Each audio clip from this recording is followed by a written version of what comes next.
Clara's hands trembled as Victoria's voice sliced through the elegant wedding garden like a knife.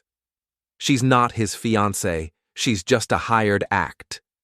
Victoria sneered, holding up her phone like a smoking gun. Desperate broke and pretending. And you all fell for it.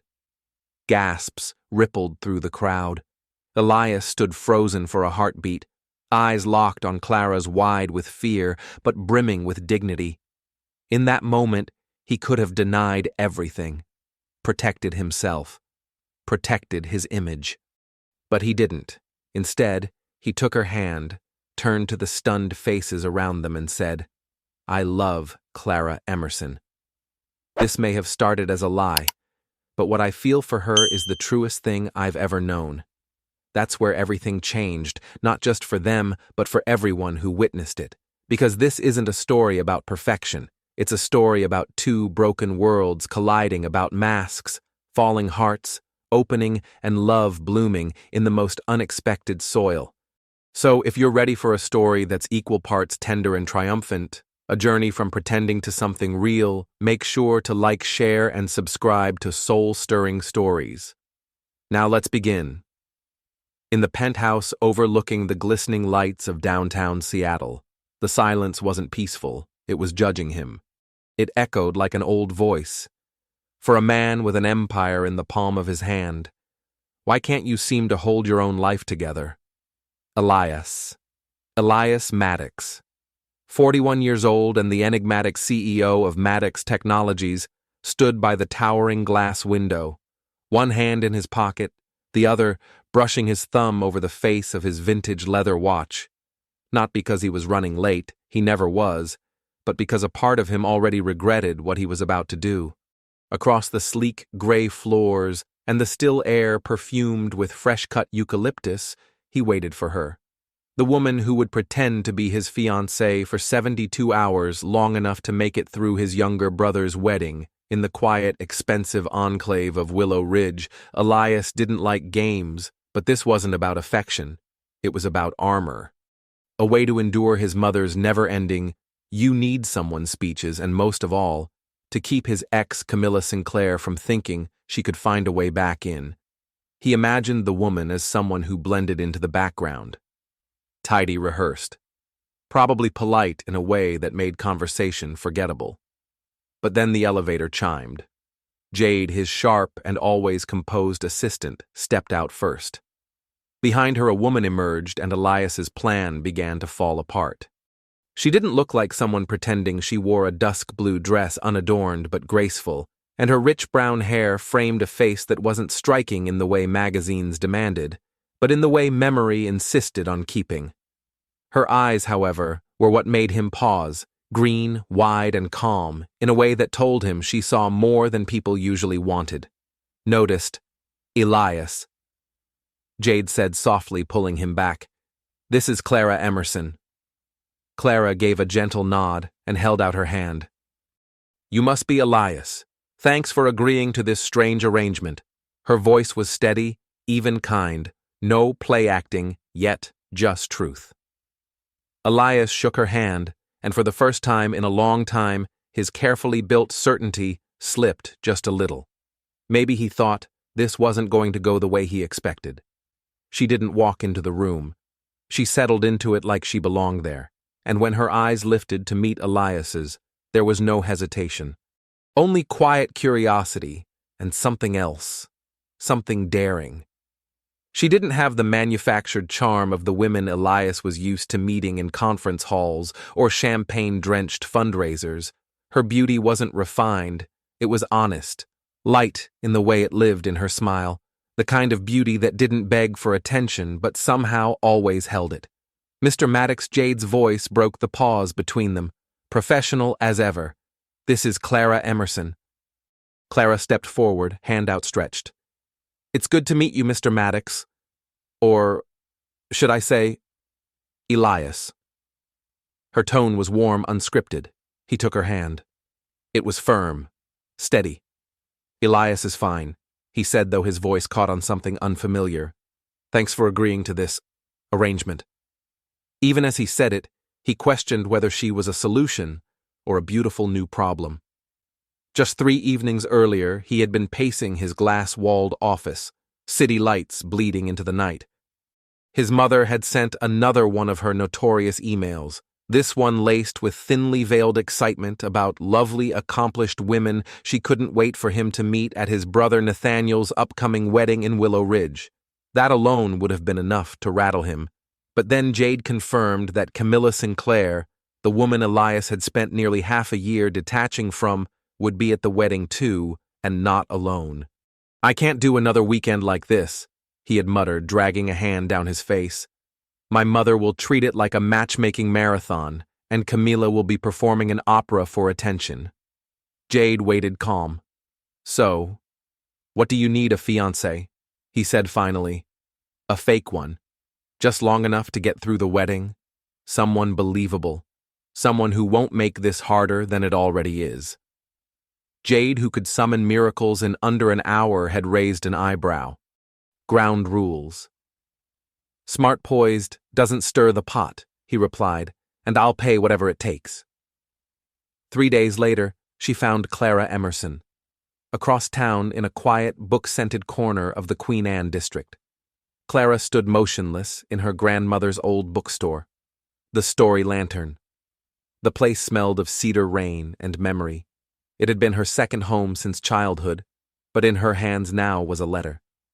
The new owners of the building had sent notice the lease was up. If she wanted to renew, she'd need to pay triple the previous rent and a deposit of $15,000, all within 6 weeks. Her best friend and part-time shop assistant, Finn Harper, read the letter over her shoulder and let out a low whistle. "We barely scrape by paying the bills, Clara. There's no way we can swing that." Clara didn't answer.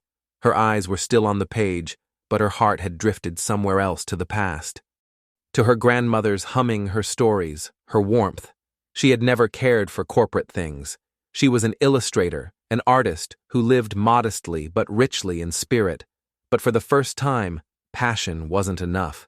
She was on the brink of losing the place she loved most. And then her phone rang. A calm voice on the other end introduced herself. "This is Jade Thatcher. I work with Elias Maddox. He has a unique request, and we believe you might be the perfect fit." Clara had laughed nervously.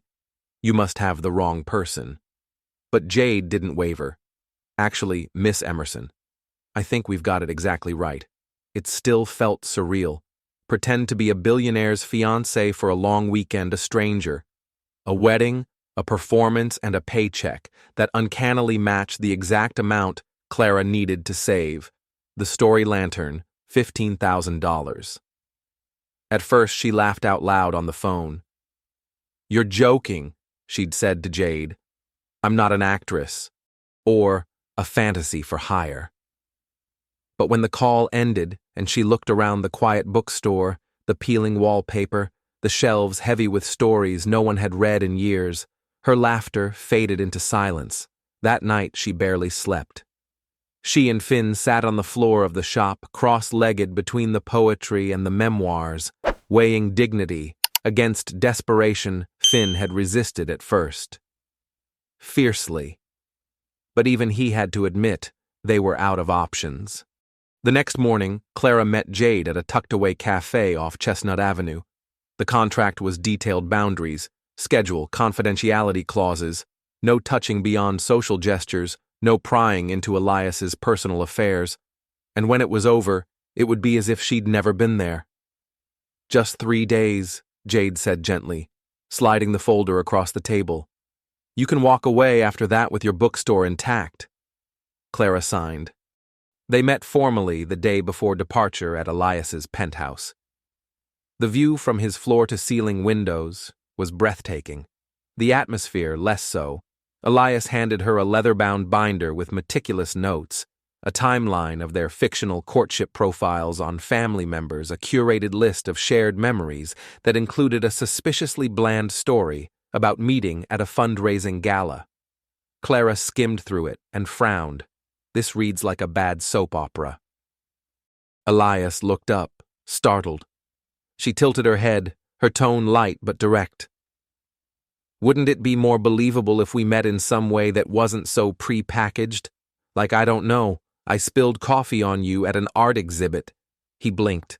Then, to her surprise, a reluctant smile tugged at the corner of his mouth. Better than your idea of love at first sight. Infinitely, she said. They sat at the kitchen island for nearly an hour after that, rewriting their origin story together. She teased out details, making him laugh once, an actual unguarded laugh. And for a moment, Elias Maddox didn't look like a CEO trying to outmaneuver the world. He looked human. Tired, maybe, but human. By the time they stepped into the waiting car bound for Willow Ridge, Clara had memorized most of their script. But she wasn't thinking about that as the car pulled away from the curb. She was watching the trees blur past her sketchbook open on her lap. She wasn't nervous. She was curious. Elias, meanwhile, tapped through emails and spreadsheets, his body angled ever so slightly away from her. Clara didn't mind. She'd learned to find quiet in other people's silences, but then he glanced at her notebook. Something about the fast, fluid pencil strokes caught his attention. "What are you drawing?" he asked. Breaking the silence, she looked up, surprised. "Just this." She turned the sketchbook slightly. A study in movement and light, the arching branches, the amber and crimson leaves, the shimmer of afternoon sun through a moving window. He studied the lines. "It's beautiful," she smiled. "It's just the way I see things." For the next 20 minutes, the air between them softened. He asked about her work, children's books, illustrations, the way she'd always believed art could heal. She asked about his company, not numbers, but ideas. "What's the part of your work that still makes your heart race?" He paused, thrown by the question. No one ever asked him that, but somehow he found himself answering. And for a while, the car moved silently through the golden corridor of fall. Two strangers talking like old friends. Elias wasn't used to people keeping up with him in conversation. Not really. But Clara did more than that. She kept pace, asked sharp questions, and tilted her head when he spoke about predictive AI, like she genuinely wanted to understand, not just nod along. When they passed an old stone building tucked between the trees, Clara murmured something about the archways, Romanesque influence. I think she said absently. Elias glanced at her, surprised. "You know architecture?" She smiled, without looking up from her sketch pad. "I like structures. I like the way they hold stories." He found himself smiling too, though he didn't know why. The moment the car rolled up to the gates of the Lakewood estate, Clara's breath caught in her throat. It was less a resort and more a dream carved from marble and time, towering turrets, ivy-covered balconies, and the endless shimmer of Lake Willow Ridge stretching just beyond the gardens, a place where wealth whispered, not screamed. Inside the grand lobby, the Maddox family had already begun to gather, an elegant whirlwind of tailored suits, designer laughter, and champagne flutes. Julian, Elias's younger brother, warm-hearted and always a bit rumpled, despite his best efforts, strode over and enveloped him in a hug. Finally, he said, "We thought you'd bailed." Then he turned to Clara. "And you must be Clara. I've heard so much about you." Clara raised an eyebrow with a smile, already sensing the fib. "All good things." I hope Sophie Julian's fiancé appeared next with a soft embrace for Clara and a welcome that felt genuine. "We're so happy you're here," she whispered. "Thank you for doing this." But then the energy in the room shifted. Vivian Maddox, she glided across the floor like an empress, platinum hair, immaculately styled pearls, resting at her throat like armor, and eyes that missed nothing. Clara felt the weight of her gaze before she even spoke. "So," Vivian said, voice smooth and sharp, "you're Clara Emerson. Odd. Elias has never mentioned you." Clara held her posture calm and open. "It's a pleasure to meet you, Ms. Maddox." "And what do you do, Clara?" "I'm a freelance illustrator," Clara replied simply, offering a smile that was more steel than sugar.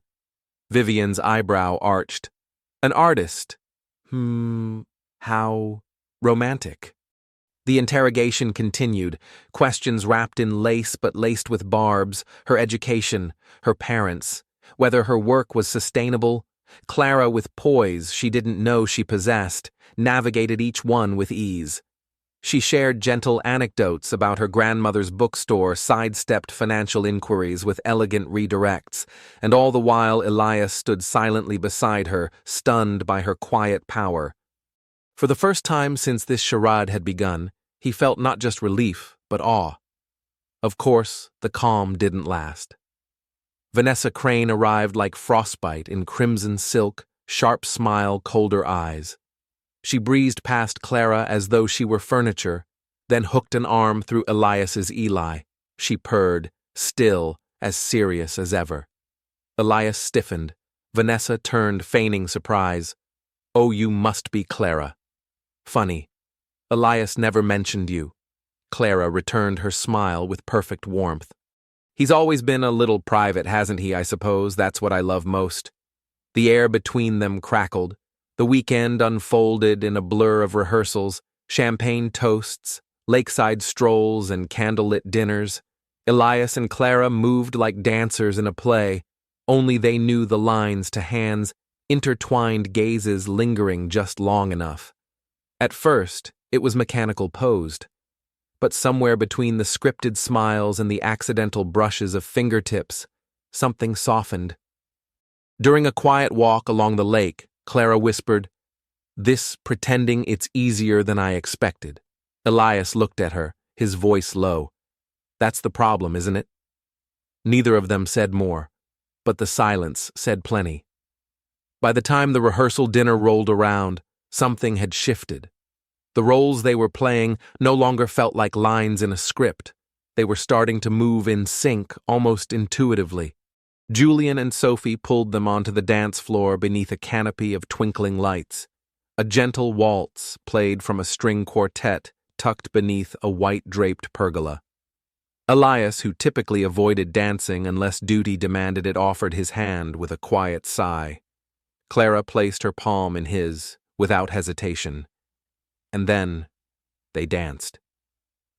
She moved with ease, light on her feet, graceful in a way that made Elias forget this was supposed to be fake.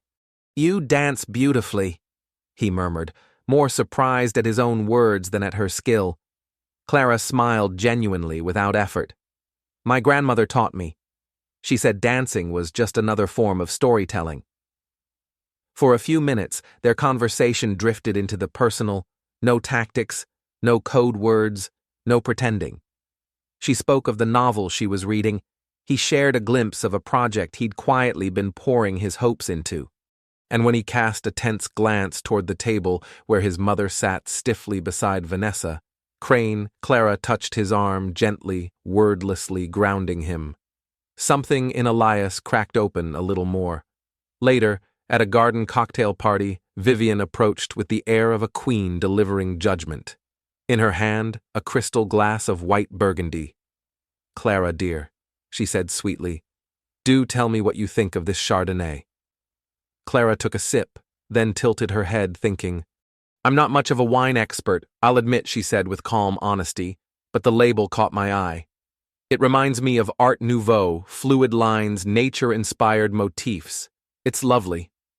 Vivienne's lips tightened in surprise, clearly expecting a stumble.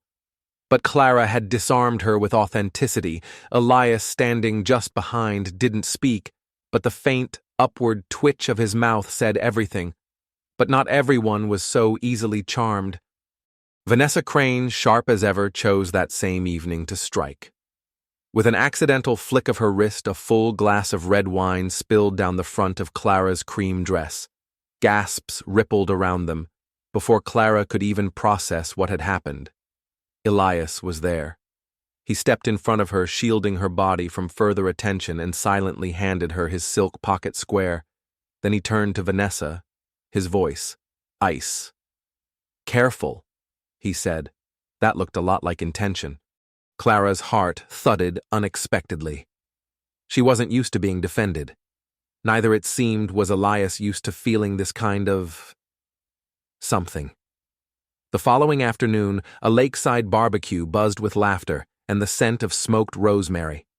Clara found herself cornered by one of Julian's old college friends, charming in the way of someone who knew it too well.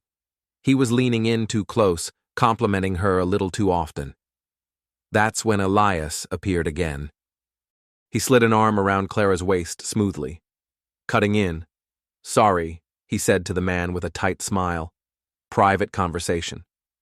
Then he led Clara away, his touch lingering longer than necessary. She glanced up at him, puzzled. That was unexpected. He didn't answer. Not with words. Later that evening, Clara walked past the staff break room and paused when she heard Vanessa's voice. "Relax," Vanessa was saying into her phone. "I've found the chink in their little fairy tale. A crumbling bookstore in Wicker Park. I've got bank transfers. Sterling's been paying her 1 word to Vivian, and that artist will be out before dessert." Clara froze. Her throat tightened. Her hands trembled. She backed away, her mind spinning. Vanessa knew she had evidence, and the whole act, everything they'd built together, real or not, was hanging by a thread. She wanted to run to Elias to warn him, but fear and something deeper pride held her in place. Because if she told him now, wouldn't that just confirm the worst of what he feared, that she was just a hired act, a liability? So she said nothing, and hoped it wouldn't cost them everything. The morning of the wedding arrived wrapped in a golden hush. Soft sunlight spilled across the lake like a silk ribbon, and a gentle breeze danced through the trees that lined the path to the ceremony. It was a day painted with joy. Julian and Sophie stood beneath a flower-draped arch, their hands entwined, their vows carried across the still waters of Lake Michigan, laughter, applause. The kind of happiness that seems to shimmer in the air itself. And through it all, Clara stood beside Elias, hand in hand, playing the role they had rehearsed, his fiancée, devoted and calm. But beneath her practiced smile, her stomach churned. Vanessa, Crane's threat echoed in her mind. That evening, the reception bloomed like a midsummer dream. Lanterns floated above the garden. Music floated through the air like memory. Elias was drawn into conversation with a group of investors, while Clara slipped away toward the refreshment table, seeking a moment to herself. She had just turned from the bar, lemonade in hand, when a familiar perfume reached her before the voice did. "We should talk, Miss Emerson. Or should I say..." Performer Vanessa stood just inches away, all gloss and venom. Her voice was low, but every syllable sliced like a blade. "I don't know what you're implying," Clara said quietly, keeping her composure. "Oh, spare me the act," Vanessa said, a smirk curving her lips. "I know everything. The emails, the payment, the bookstore on the verge of collapse. Honestly, you couldn't write a sadder little script." From her phone, she produced a screenshot, an email thread Clara had never seen but recognized instantly. Jade's name.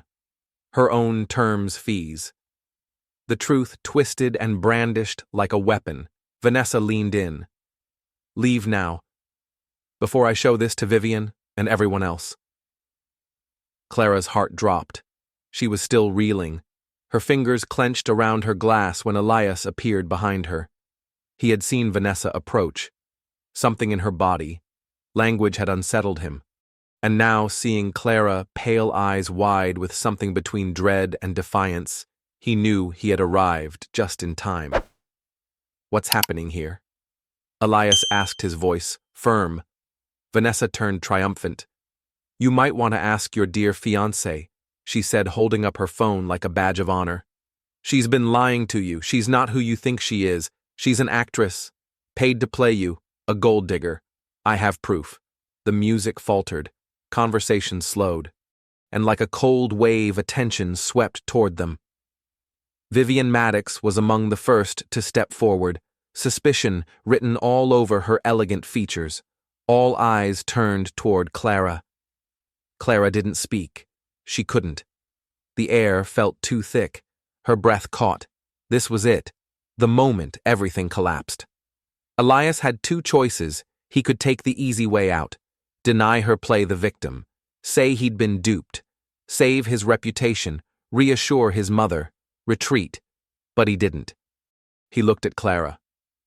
And he remembered her laugh while they danced, her quiet strength when he was overwhelmed, her wild sketches in the car, her stubborn dignity. None of it had been pretend. No. Elias said, his voice cutting through the tension like a steady flame. She didn't lie to me, I hired her. That part's true, gasps.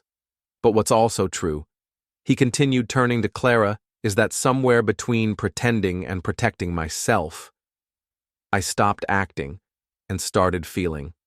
Clara's eyes shimmered, not with shame, but with something else entirely. He turned to the stunned crowd. So yes, this started as an arrangement, but what it became was real, and if any of you think less of her for the way she fought to save something she loved, then that says more about you than it does about her. Silence followed, but it wasn't the silence of scandal. It was awe. And when Elias reached for Clara's hand, she didn't hesitate. She took it, and for the first time all day she smiled without pretending. For a man who built his world on logic and control, Elias Maddox had never been more certain of something that defied both. He looked around at the sea of stunned faces, his heart pounding not with panic, but with resolve. Taking a breath that felt like shedding a second skin, he turned toward Vanessa. You're wrong. His voice was clear, unwavering. Clara Emerson isn't deceiving anyone. Gasps rustled through the crowd. Vivienne, his mother, froze mid-step.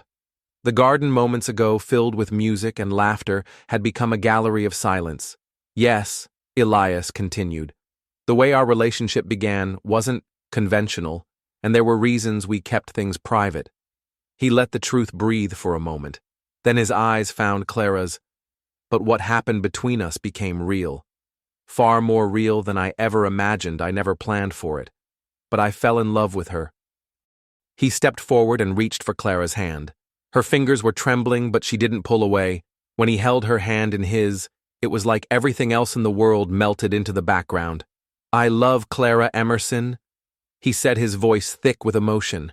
And I feel unbelievably lucky that she came into my life even under the strangest circumstances. He turned to Vanessa this time, not with disdain, but with finality. And if Clara needs help, whether it's for her grandmother's bookstore or anything else, I'll stand by her. Not because I'm obligated, but because I care about her happiness more than I've ever cared about my own. For a long moment, no one moved. Vanessa's face drained of color. She tried to speak, but no words came. Then lips, tight eyes burning, she spun on her heels and walked away from the party. Her departure sharp against the quiet murmurs that had begun to ripple across the garden. Across the crowd, someone exhaled softly. Clara looked up at Elias, her eyes filled with tears, not of shame, but of something gentler. Disbelief, gratitude, a delicate dawning joy. For a moment neither said a word because something had shifted. This was no longer just a performance, it was the start of something real. Vivienne Maddox was the first to speak. She pulled Elias aside, her face unreadable. You're in love with her?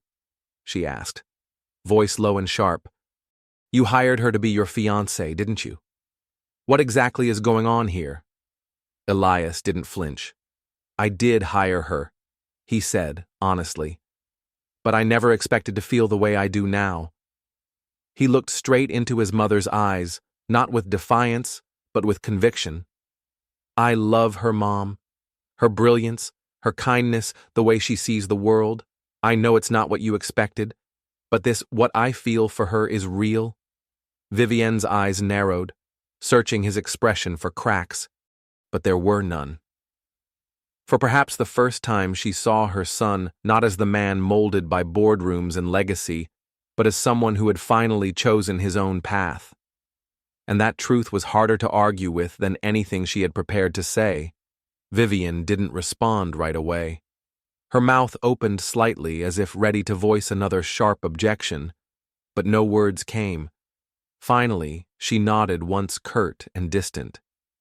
I need time to process this, Elias. It wasn't approval, not yet, but it also wasn't rejection. When Elias turned back toward Clara, he was met by warm smiles.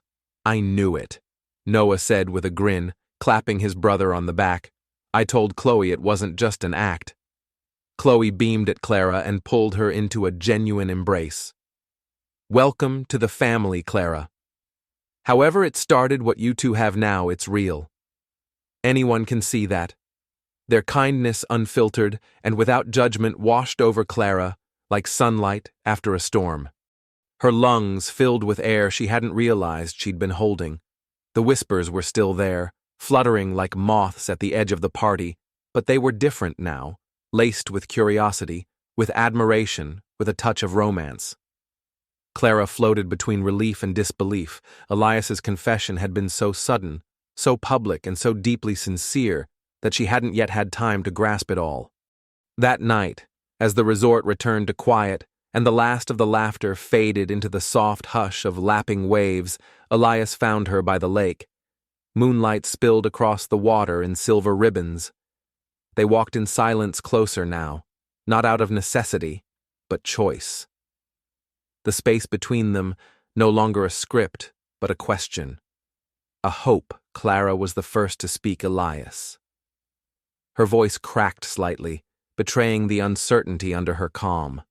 What you said today, was it real?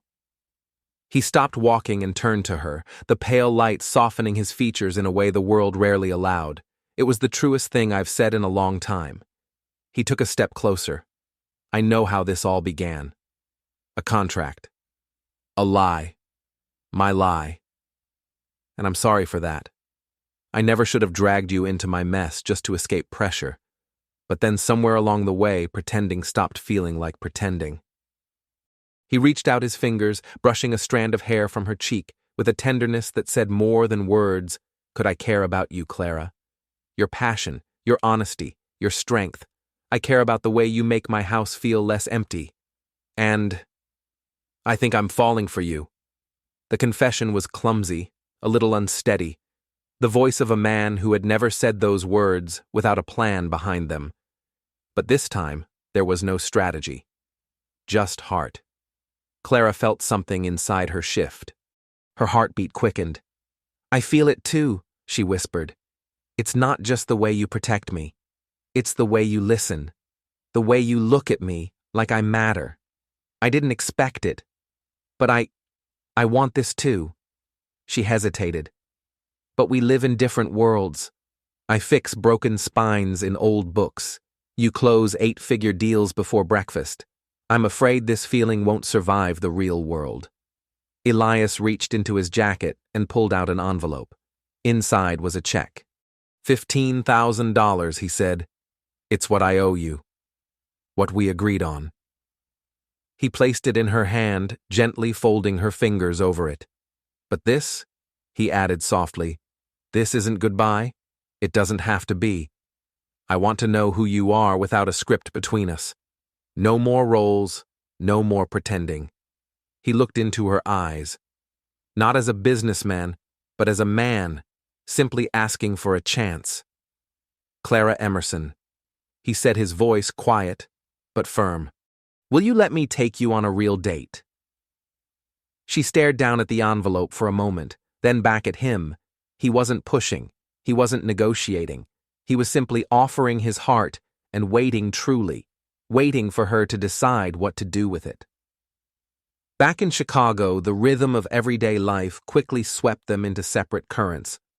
The space between Elias Rowan's penthouse, perched high above the city with floor-to-ceiling windows and silent marble floors, and Clara Emerson's little apartment above the story nook in bohemian Wicker Street, had never felt wider. Clara wasted no time. The check Elias had given her became a lifeline. The new lease was secured. Permits filed and the first layers of fresh paint coated the time-worn walls of the bookstore. She threw herself into work with a fierce focus, fulfilling commissions, reorganizing books, repainting shelves by hand. Her body was busy, But her mind, her heart lingered on that lake, that moment. His voice. Did he really mean it?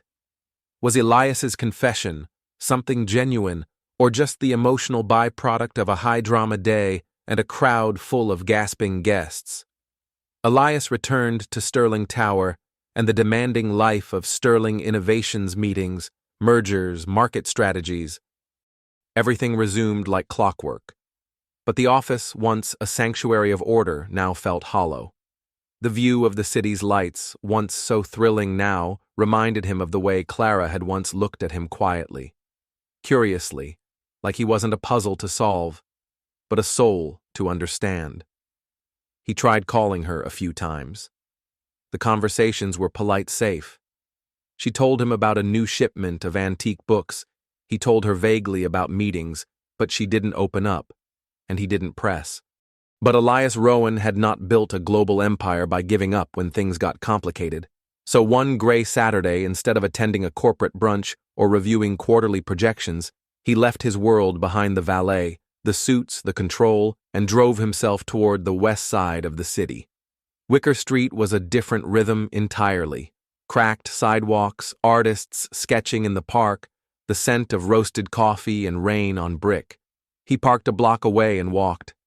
The Story Nook stood nestled between an old jazz vinyl shop and a cafe with crooked shutters. The little bell above the door jingled faintly. Through the window, he saw her Clara. She was standing on tiptoe wearing denim overalls smudged with paint, her hair pulled back into a haphazard knot.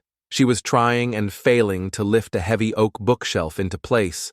She looked like she belonged in that sunlight-dappled room surrounded by paperbacks and dreams.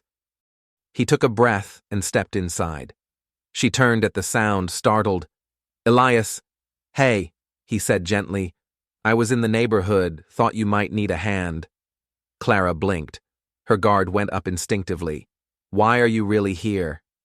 He smiled, not the rehearsed press conference smile, but a real one, "To see you. And maybe this bookshelf." Before she could protest, he rolled up his sleeves and knelt beside the leaning structure. "This joint's off-center. You hold it steady, I'll grab the bolt." Clara hesitated, but his hands, so used to holding pens and signing deals, were now steady on raw wood. He wasn't dressed like a CEO, he didn't carry the air of a man here to impress, he was just Elias. She laughed under her breath. "Fine. But if you drop it, that's on you." Together they wrangled the old shelf into place. There were muttered instructions, awkward angles stifled curses when it creaked, and eventually laughter. Soft, shared, unexpected. When the work was done, they sat side by side on the wooden floor, surrounded by open boxes and stacks of well-loved novels. No roles, no scripts, just two people who were for the first time allowed to speak without any performance. They sat cross-legged on the wooden floor of the Story Nook, surrounded by soft light and the faint scent of paper and cinnamon. In the stillness of the late afternoon, Elias shared what few ever heard from him, the weight of legacy, the loneliness of leading an empire, and how easy it was to feel invisible in the spotlight. Clara, in turn, spoke of her fears, how close she'd come to losing this place, this haven built by her grandmother's love and her own dreams, how she'd once believed quiet dreams had no place in a loud world. After a long pause, Elias cleared his throat, voice low but resolute. "Clara, I've been thinking.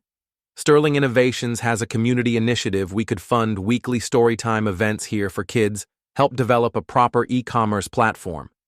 Nothing flashy, just sustainable, real support." He looked into her eyes. "This wouldn't be charity. It would be a partnership, because I believe in what you've created here, and I believe in you." Clara blinked, surprised by the sincerity, but not overwhelmed. She saw what he was trying to do, not rescue her, but stand beside her.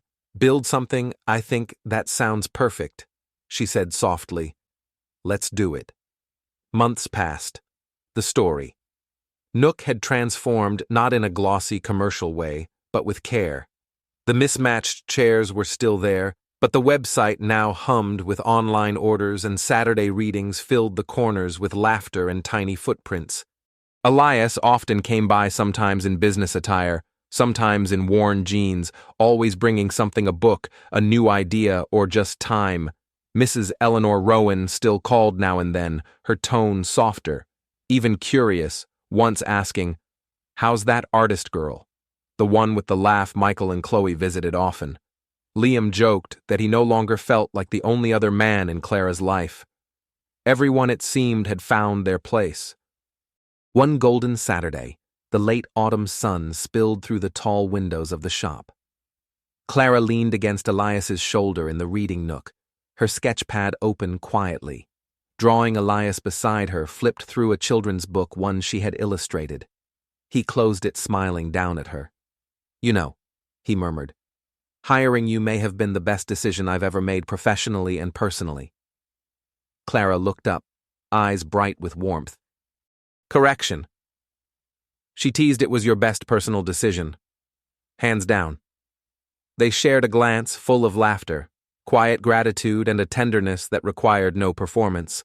No roles, no contracts, just two people who had stumbled into something real.